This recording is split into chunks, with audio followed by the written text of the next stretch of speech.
I'm a 34-year-old mom of 3 kids, ages 3, 6, and 9, and life is well. Let's just say it's an adventure. My days are a blur of snack requests, spilled milk, school drop-offs, and my part-time work-from-home job, which I somehow managed to squeeze into the chaos. My husband Mike works full-time in a demanding office job. He likes to think he has the harder role, often brushing off my day-to-day struggles with comments like, "Parenting's not that hard, you just have to be firm." Spoiler, that's easier said than done when you're dealing with 3 small humans who can smell weakness like sharks smell blood. For as long as I can remember, Mike has this habit of undermining me in front of the kids. If I say no to extra screen time, he swoops in with a "sure, why not? It's just one episode." If I enforce teeth brushing as a non-negotiable, he chuckles and says, "They're just baby teeth." It's like we're playing a game where I'm the strict coach, and he's the fun mascot. Unsurprisingly, this has turned me into the default bad cop, while he gets to bask in his cool dad status. The tipping point started building a few weeks ago. Our 9-year-old refused to do her homework because dad said it wasn't a big deal if I didn't finish it tonight. Cue the power struggle. I stood my ground, but she dug her heels in, clearly emboldened by dad's words. Then there was the time Mike let our 6-year-old skip brushing his teeth entirely, despite me insisting firmly, and for the 3rd time that night that he needed to go back upstairs and do it. Little things like this keep piling up, eroding my authority with the kids and making everything 10 times harder. I tried to talk to Mike about it. I calmly explained how important it was for us to present a united front, especially as the kids get older and start figuring out they can play us against each other. His response: "You're just too controlling.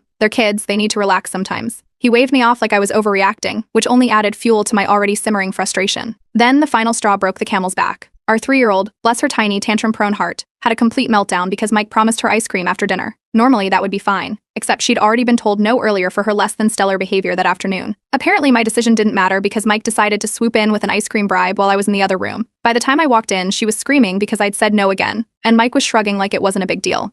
That night, I decided I'd had enough. If Mike thought parenting was so easy, he could prove it. I told him he could handle everything: school drop-offs, meals, bedtime, discipline, the whole package. At first, he thought I was joking. When I clarified that I was absolutely serious, he smirked and said, "Sure, how hard can it be?" It was the confidence for me. I laid out the ground rules. I'd step back completely and focus on my job and my personal needs. He would handle all the kid-related duties, no exceptions. School mornings, dinner prep, tantrums, and bedtime battles, it was all his responsibility now. The kids seemed equal parts confused and intrigued when I explained the new arrangement. Mike, meanwhile, didn't look worried in the slightest. He actually looked like he was looking forward to it. "This'll be easy," he said. "You'll see." To say I was nervous would be an understatement, but at the same time I felt validated. If Mike was so sure he could do it better, then fine, let him. Deep down, I hoped this would be the wake-up call he needed, but a part of me worried it might lead to even more chaos. Either way, I was committed. The next morning, as I sat in the kitchen sipping my coffee and answering work emails, Mike's first taste of reality began to unfold. The 3-year-old was refusing to eat her breakfast. The 6-year-old couldn't find his shoes, and the 9-year-old was complaining about the packed lunch she didn't like. I stayed quiet, watching him struggle to juggle it all. He looked frazzled but determined, insisting he had it under control. I could tell this was going to be interesting. As I stepped back and let him dive into the deep end, I couldn't help but wonder how long his